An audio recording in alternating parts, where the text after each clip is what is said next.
Yo, what's up, 828 crew? I'm super excited to be back in this space. We got Mr. 828 LG himself in here. We got my brother with the fresh cut.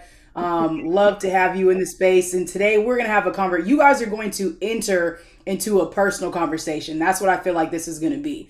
Iron sharpens iron. And anytime I have an opportunity to have a conversation with Lawrence, I got my notes out. So if I was you, I would pull your notes out so that way you can catch some game that we're about to drop. But anyways, this is a part of our personal and professional development here at 828. We're committed to helping you grow. Obviously, when it comes to equity, social and financial equity, but we know that at the heart of it is you. You move your vehicle, you move you. And so a part of that is your personal and your professional development. So today, we're talking about the process of greatness. Oh, L, yeah. what's up? Hey, let's go. Reese, I love having these dialogues. These are dialogues we're now having recorded, but we talk offline about this all the time from the people we study, people we admire. How do we implement that in our own practice? And so I just want to share a few things today about what I've gathered, and I'm not coming here as like some certified authority on being great already, but just in a posture of a learner who's still on this path and this process of greatness that I enjoy. I love the process of it. And so the first thing that stands out to me when you think about a process of greatness, the first thing I think of is environment. And when I think of environment, you've got to be in a space to be great. And Mhm. so I've got stories and experiences my entire life when I think about the conditions, the structure of the environment for it to be great. And we could talk about physical environment, but we can also talk about mental environment, right? Like what space is in my mind right now? What am I feeding in my mind? What am I feeding in my soul, my spirit to actually even be on this path to greatness? And so the one that stands out to me the most, and I'm going to talk about the physical space of it, was that when I decided to go to Howard, I jokingly say it never felt so good to be so average in my entire life. And I know that sounds like, well, wait, you're talking about greatness and you're talking about being average. It's because my entire life, I've always been the exception. I was the token. I was the one speaking on behalf of. But then I got in an environment where everyone was great. Everyone was on their job. Everyone was doing something amazing. And that collective sense of greatness, that kind of pressurized condition to be more than what you came in as, created a rootedness in me, specifically around kind of the Black culture, African diaspora, just everything about what it means to just rise to new occasions and new heights that Yeah. environment, the conditions of that environment created for me. And so when I think about that, what about you? I mean, one, it makes me think of two things. From an athlete stance, when you get to the collegiate level, one of the biggest things that we tell athletes are you all were the best from where you came from. Right. Like that's the whole point, especially the higher you get up, whether it's D1 or you get into the pros, everybody was the best. And so now that whole sense of being average, like it never feels so good to be average. I think that's something that people in the sports world can understand. But I personally am living that right now that I'm in Texas. I've never been around this many other black women that look like me who are also doing similar things. I made a post on Facebook recently in a picture of all of us. And it literally started out with me saying, when I was at Pierce, I was one of two black women head coaches out of 7 states out of all 6 levels. So Wow. the not the process of greatness, but the pressure to Mm. be great.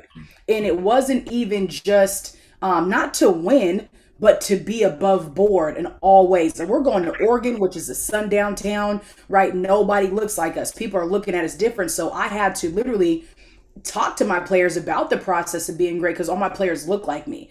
Now I'm in a space where I'm one of many. So I've never felt what it's felt like to be the rule, the standard, Yeah. right? Like when you went to Howard, I'm at my now Howard, where before the expectation, but what I love about this, and I think you talked about it a little bit, is like the before helped me be secure enough to be where I'm at now. Yeah, yeah, that's good. I don't think like there were certain things that I had to go through to even emotionally, which was a part of my process of greatness, to be secure enough to be in a space where I didn't feel like they were my competition. Where I Right. didn't feel like, oh, I have to compete against you, especially as a black woman. That's a big deal. Where I feel comfort in knowing I can have a conversation with another black woman who's also a business owner. She's in real estate, she's in tech, she's a this, all these, like, it's fire. And I think it needs to be seen more. So as far as environment now for me, I'm living that and it feels amazing. But prior, there's a thing that I want to bring up when it comes to this is survival mode and thrive mode. And people have to understand that you physically, mentally, spiritually, emotionally need to be in alignment so you can be in thrive mode as much as possible. Because if you're in survival mode spiritually, but you're in thrive mode physically, the misalignment is going to cause some cognitive dissonance, right? If you're in survival mode in your physical space, right, and you're in thrive mode in other areas, it's not going to work. So I think that that's a concept that people really have to like tap into is what are you doing to create your space? Let's go. What are you doing to create the mental space, right? Go ahead.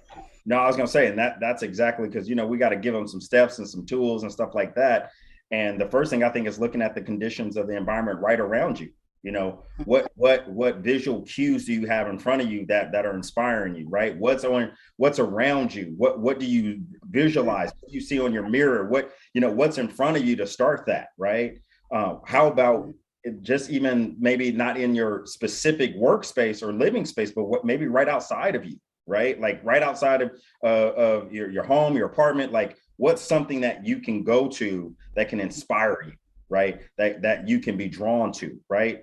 And when we take the opportunity to kind of like furnish inspiration for the bigger, what's cool is the bigger starts to furnish inspiration to us, right? And it just goes back and forth, right? So I think us being able to identify like what are some key kind of things around us that we can start being inspired. I mean, listen, I know folks that are doing sage, folks that are doing affirmations that are in front of them, things that have to do with just kind of their things that inspire them as far as visual cues.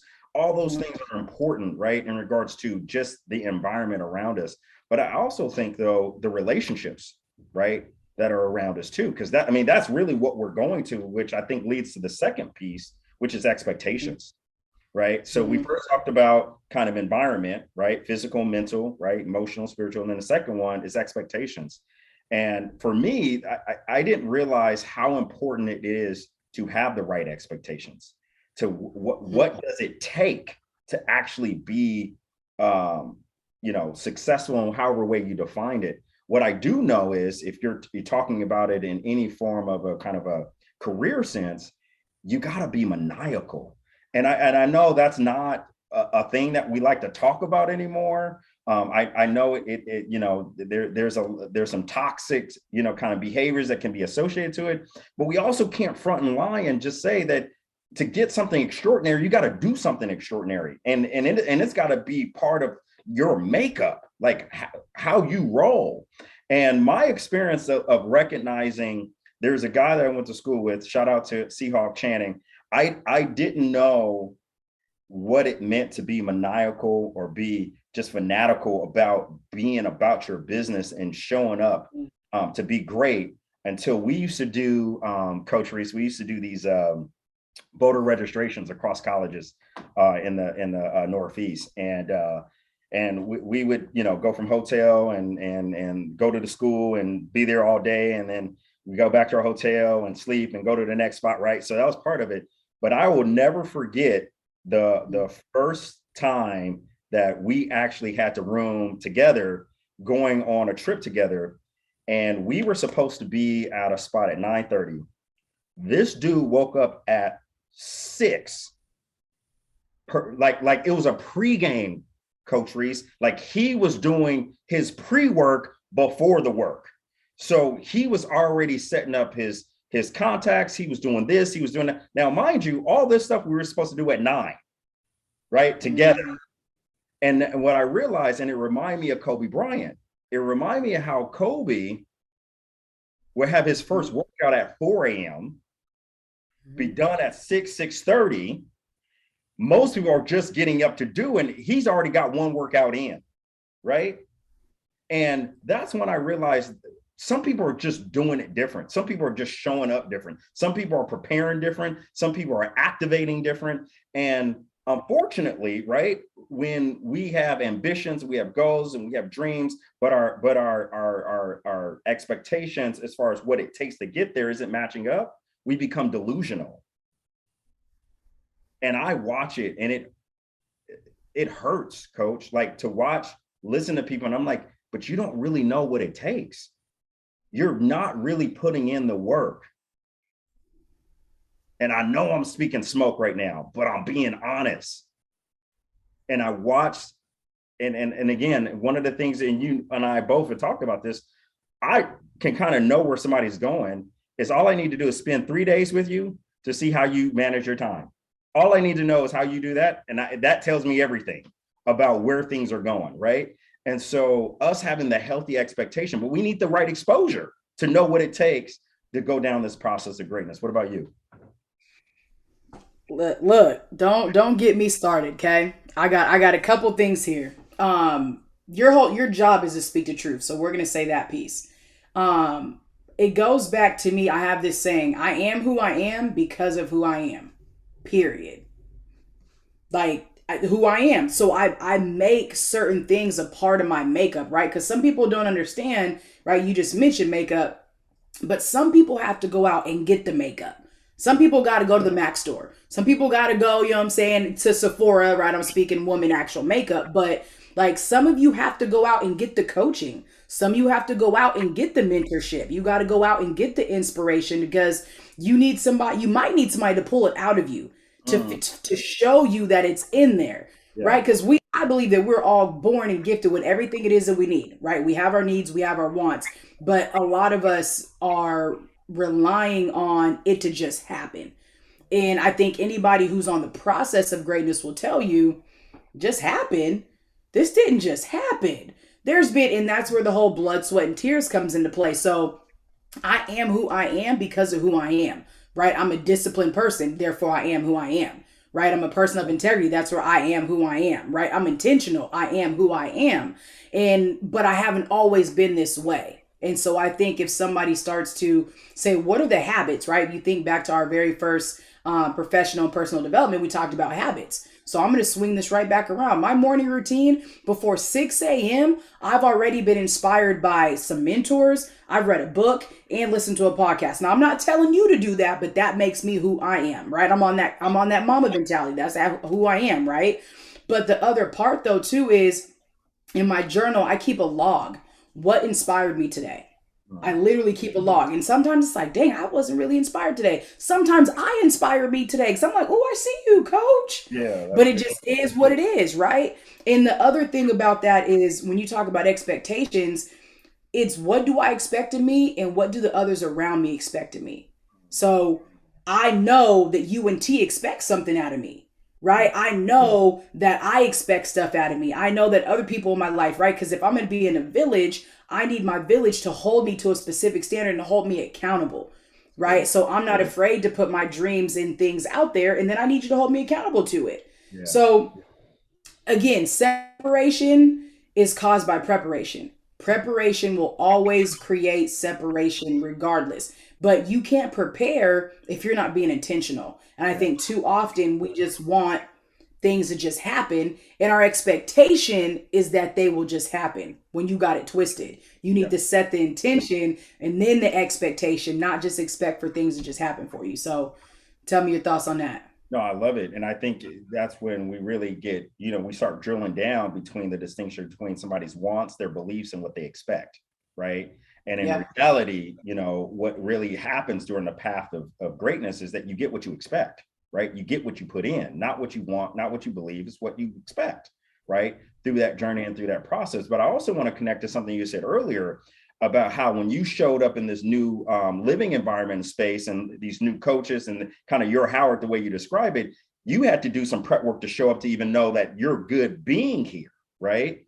And knowing that you're good being here, and then knowing that you can be accountable to a group of people who are set up for greatness, what happens, and this is the magic, right? The magic is, how do I go from knowing I'm not competing with you, I'm completing, right? Like we go from competing to completing, right? Like, because I'm going this way, right? and I know that I've got a purpose on my life, right? And I know my destined place is here. I'm just looking for a group of people that is so down like I am that's going to help me complete it, right? And that is when the things that you mentioned before show up in a space like this. Then the expectations start to grow, the accountability becomes easy, and then we move, right? And that leads to the last thing when we talk about excellence, right? Right. That's when we, that the air starts to get a little thinner up here, Mm-hmm. but it does. It gets thinner, right? And one of the things about excellence to me it's a connection to commitment. Mm. And that commitment first is to ourselves and to our word. And here's where I'm at with it.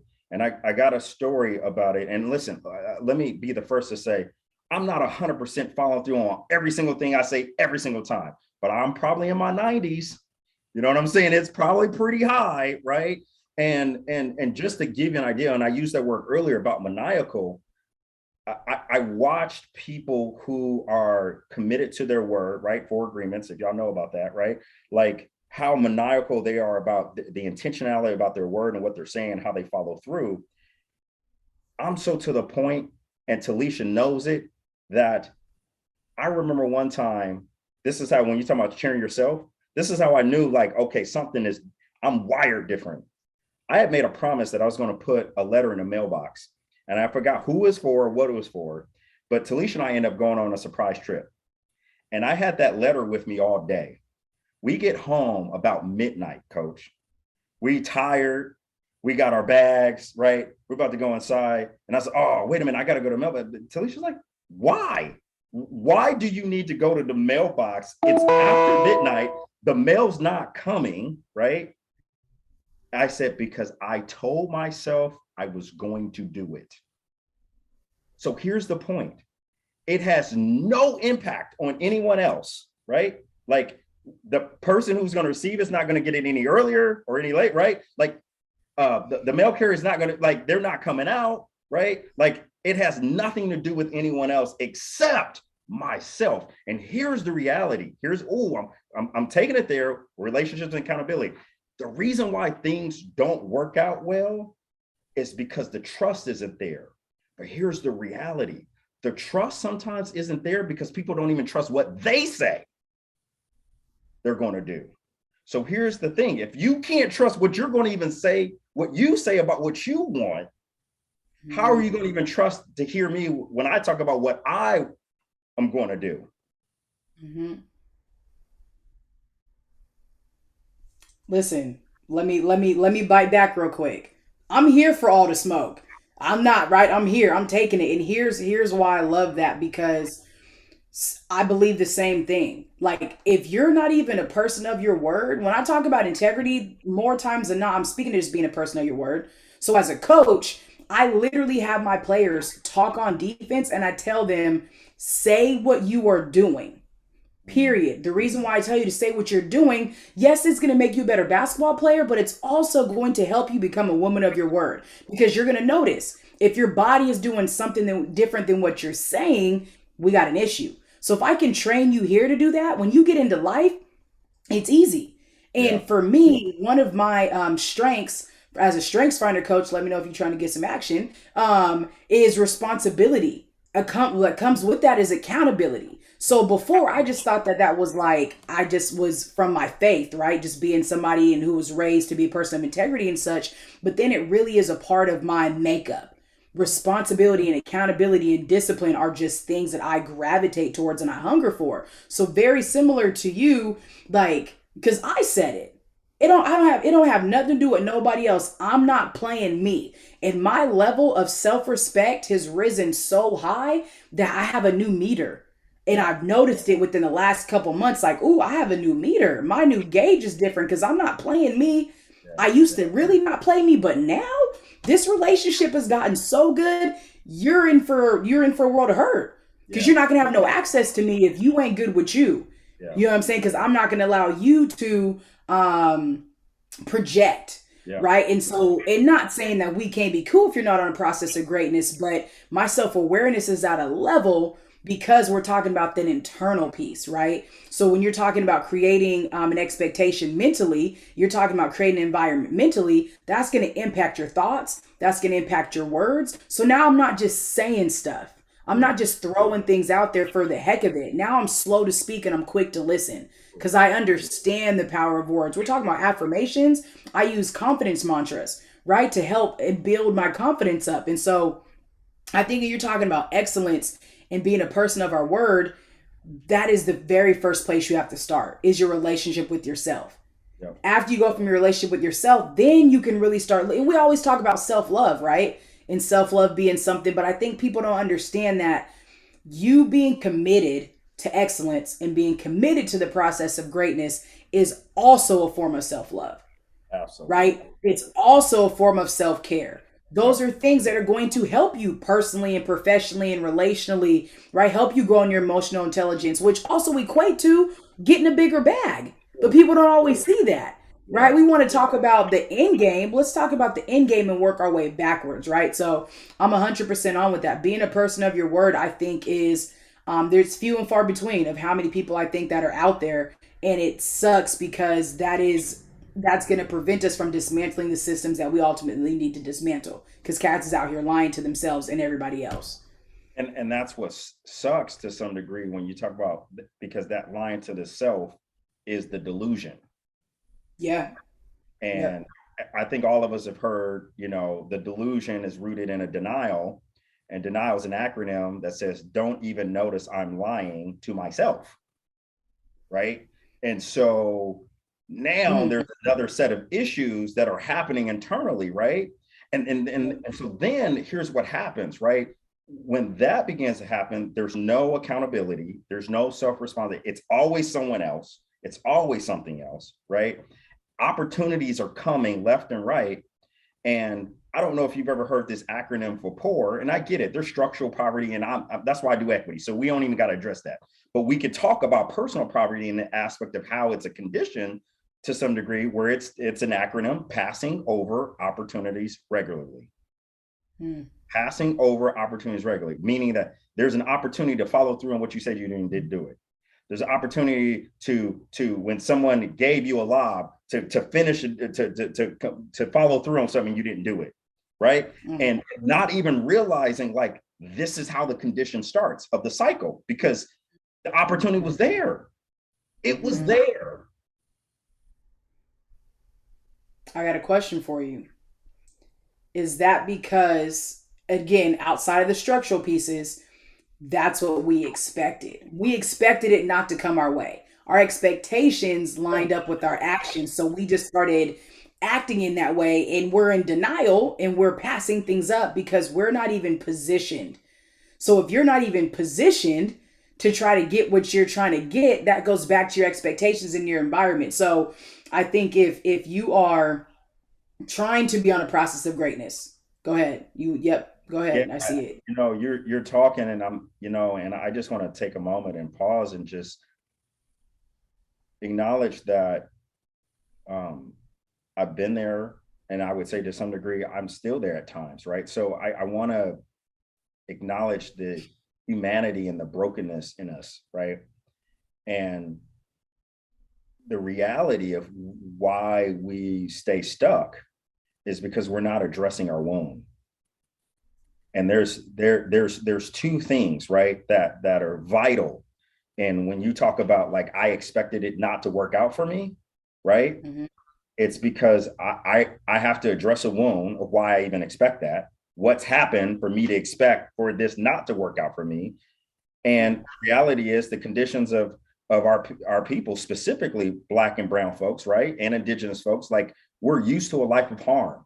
We're used to a life of scarcity.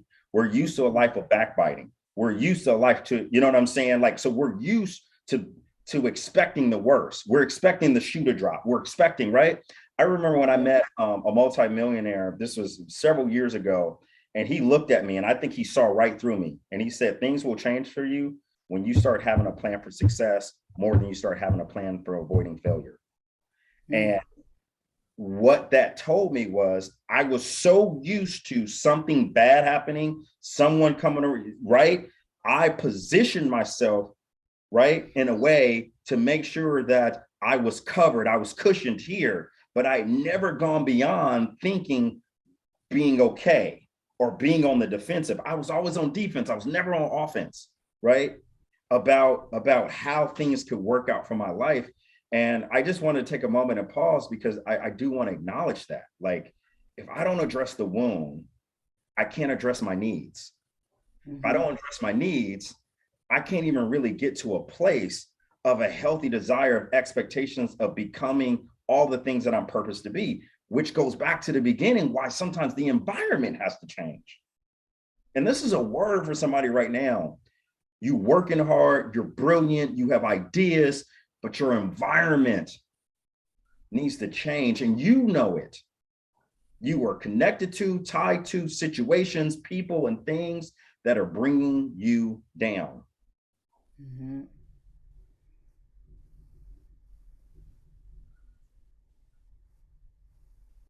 So here's the question, because I 100% believe that was a word. And at one point in life, that was a word for me. And that's why right now I feel like I'm on the other side and able to speak to.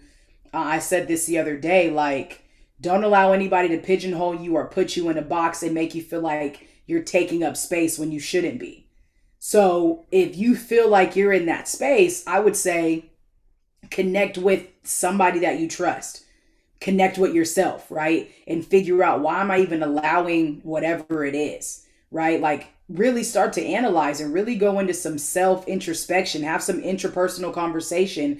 And then once you feel like you're good here, now go outwards, have some interpersonal conversation with some people that are in your village that can see some things that maybe you don't see, and be open to listen, right? Be slow to speak, quick to listen, and really gain that knowledge. If you need to listen to this over, if you need to hit us up, you need to throw something in the comments, right? Like, we're not here just to throw these words out, but to really walk out this process of greatness with you. Yes. I think that's the key part here. It's not just to be like, all right, deuces, but to really, walk this out so that way people can be free, Can I say that? whatever your free looks like. Yeah. And let's talk about walking out success because here's another indicator that I've watched play out. I've watched a lot more people be comfortable with me talking about drama and things that have been kind of that pushed me back and have been kind of stuff that have held me down. And we could talk about kind of the mess and the drama associated and the hardships. But I watched people get more uncomfortable about talking about my success.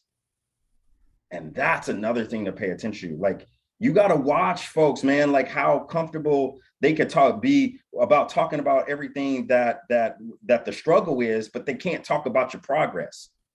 And they can't be excited about your progress, and they can't be celebrating your success and your progress, right? Because Mm-hmm.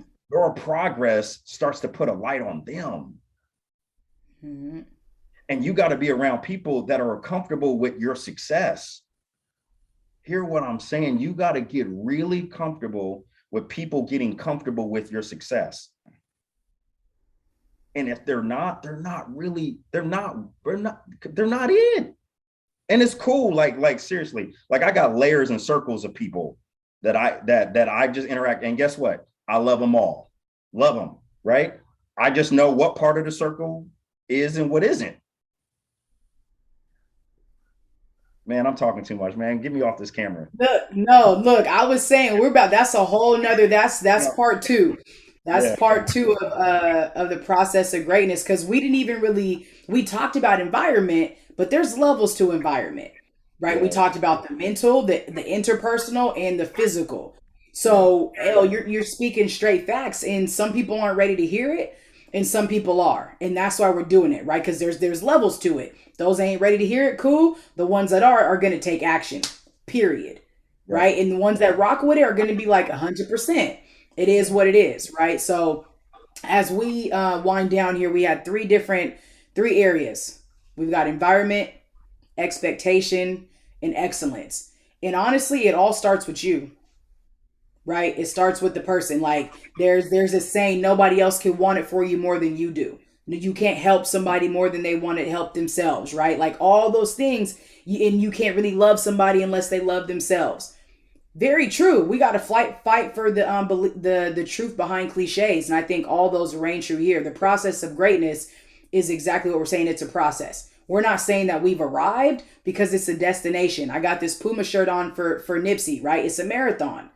Like it's a forever thing. As long as we're alive, we will continue to strive to be on this process of greatness and never feel like we've arrived at it. Because that's a part of it, is being a lifelong learner and surrounding yourself with people who will challenge you and hold you accountable. And when you know that it's a process, you can go to bed every day content and have peace and wake up the next morning and be just as hungry because you know there's that much more for you to learn and grow and get better at. So any last words, El, before we take out of here?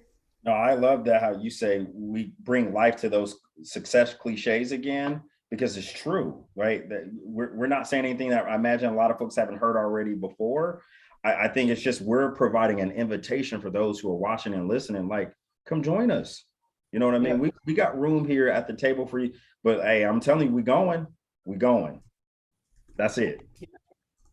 Yep, that's it. So basically, come join us on this process of greatness because iron sharpens iron, and we're here for it. So, L, we appreciate having you on this space as always. We're grateful for you. We're grateful for you leading us and being a man of integrity and holding down space and being committed to your excellence. Coach Rees, you know what it is. We appreciate y'all. Thank you for tuning in. If you're trying to get with it, hit us up. Deuces.